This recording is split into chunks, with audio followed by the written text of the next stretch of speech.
Amnistía Internacional reportó 5 casos sobre presos de conciencia en su más reciente informe sobre Cuba. También hizo especial énfasis en el caso de William Villar Mendoza, quien murió este año en una prisión del régimen. Todo por pensar diferente. Los presos de conciencia que documenta Amnistía Internacional son los hermanos Antonio Michel y Marcos Michael Lima Cruz, condenados a 3 años de prisión por cantar una canción protesta el día de la Navidad. Amnistía Internacional cree que las condenas de Antonio Michel y Marcos Michael son de motivación política debidas a su ejercicio pacífico de la libertad de expresión y las considera desproporcionadas para los presuntos delitos. La representante de las Damas de Blanco, Yasmín Conyedo Riverón, y su esposo Yusmani Rafael Álvarez Esmori, detenidos el 8 de enero de este año. El supuesto crimen, golpear a un miembro del Partido Comunista, hecho que le podría dar hasta 5 años de cárcel. La detención y posible condena es una respuesta a sus actividades pacíficas de disidencia y que tiene como finalidad transmitir un mensaje intimidatorio a otras personas que critican al gobierno. Y completan la lista Ivonne Mayesa Galeano, Ignacio Martínez e Isabel Aide Álvarez, detenidos sin cargos durante 52 días por protestas contra la pobreza en Cuba. Amnistía Internacional dedica un apartado especial a Wilman Villar Mendoza, un disidente de Santiago de Cuba, detenido en una manifestación contra el régimen en noviembre de 2011. Fue amenazado e intimidado por su militancia en el movimiento Unión Patriótica de Cuba. Los agentes de seguridad del Estado lo amenazaron, según los informes, con hacerle desaparecer. Le dijeron que lo juzgarían por desacato, resistencia y atentado contra un agente del Estado. Wilman Villar Mendoza fue condenado a 4 años de prisión. Tras una huelga de hambre, Villar Mendoza murió en prisión el pasado 20 de enero. Desde Londres, señor Javier Zúñiga de Amnistía Internacional, ¿qué recomendaciones deja su organización al gobierno de Raúl Castro y de Fidel Castro? Bueno, al final del informe tenemos una serie de recomendaciones que van desde medidas inmediatas que deben beneficiar a las personas encarceladas, como liberarlas. En segundo, terminar con el hostigamiento, con los ataques, con la denigración de los activistas o de las personas opuestas al gobierno. El tercero es de que se deben dejar a un lado todas las medidas legales, todos los decretos que están como una espada de Damocles sobre cualquiera persona que pueda expresar su opinión en contra del gobierno y que puede ser tachada de una acción, digamos, antigubernamental o pro-norteamericana. Dicho sea que nosotros nos hemos opuesto y hemos pedido durante varios años ya el levantamiento del embargo norteamericano, porque no solamente afecta a algunos de los derechos de los cubanos, como el derecho a la alimentación, el derecho a la salud, pero también está proporcionando al gobierno un pretexto muy fácil para justificar su represión.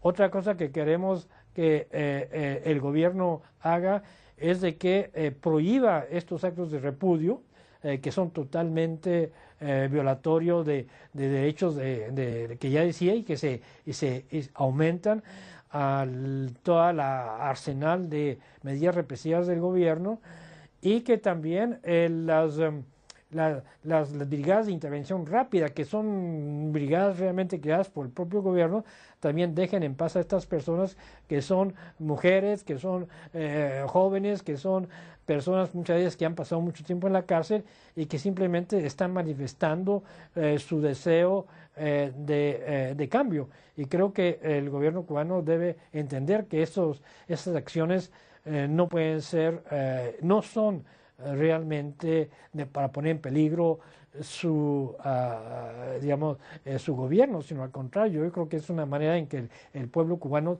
tiene para dejar escapar muchas de sus frustraciones que han acumulado a través de los años por falta de estas libertades fundamentales. Sí, señor Javier Zúñiga, ¿usted cree que el tema de violación sistemática de los derechos humanos debe ser tratado en la Cumbre de las Américas próxima a realizarse en Cartagena, Colombia? Bueno, tengo la información de que Cuba no va a estar ahí.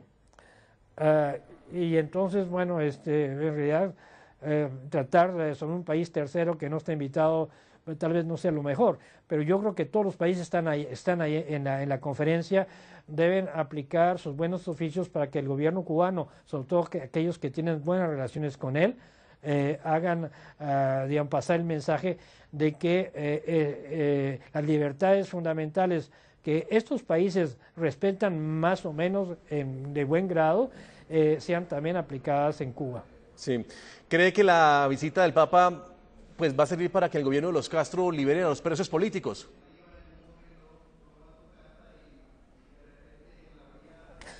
No, nosotros tenemos 4 presos de conciencia.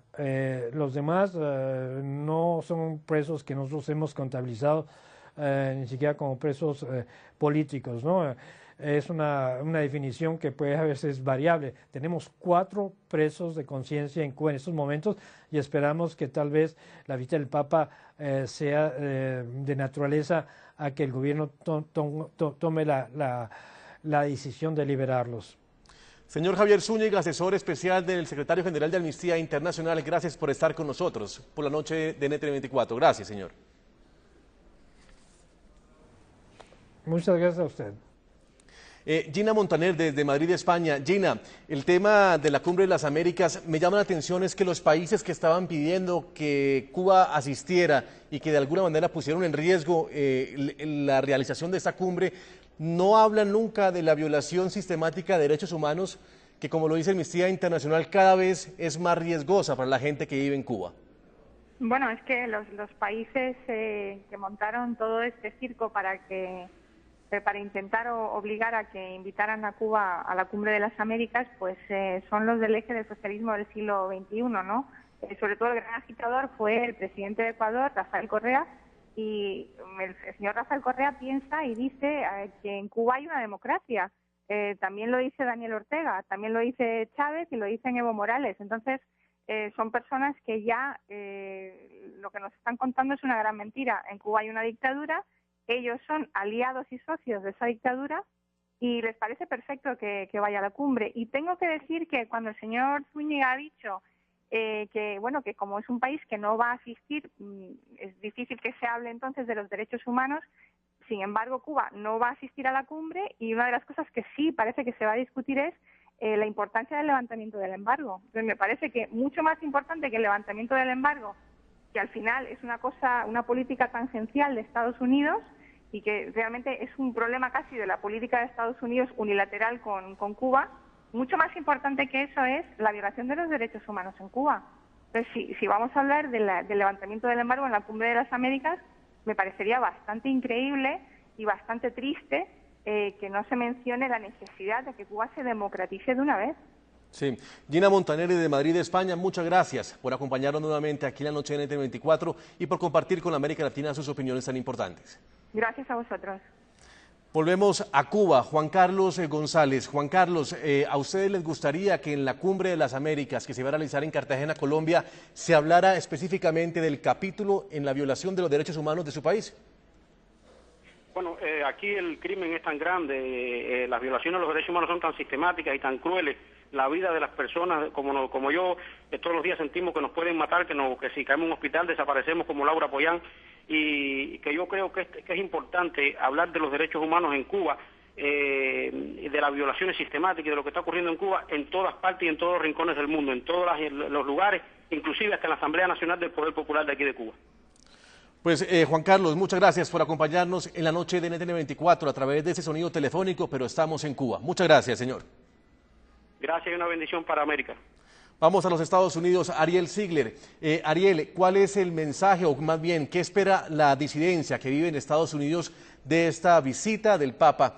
¿Y qué les gustaría a ustedes que terminara recogiendo la Iglesia Católica de esta visita? Sí, mira, en primer lugar, lo primero que estamos abogando, ¿no?, es no solamente nada más con el criterio que se va sobre el levantamiento del embargo, como decía Gina, también algo muy importante que toda la comunidad y todas las organizaciones aquí del exilio estamos pidiendo ya, es el cese de todas las violaciones de los derechos humanos que ha venido cometiendo el régimen castrista durante todo este tiempo.